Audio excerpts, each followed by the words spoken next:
يا عبادي الذين آمنوا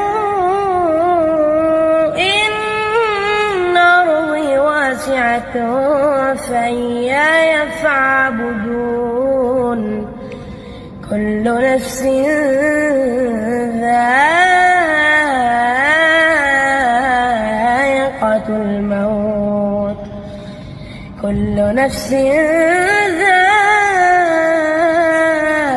ذائقة الموت ثم إلينا ترجعون والذين آمنوا وعملوا الصالحات لنبوئنهم من الجنة غرفا تجري من تحتها الأنهار خالدين فيها نعم أجر العاملين.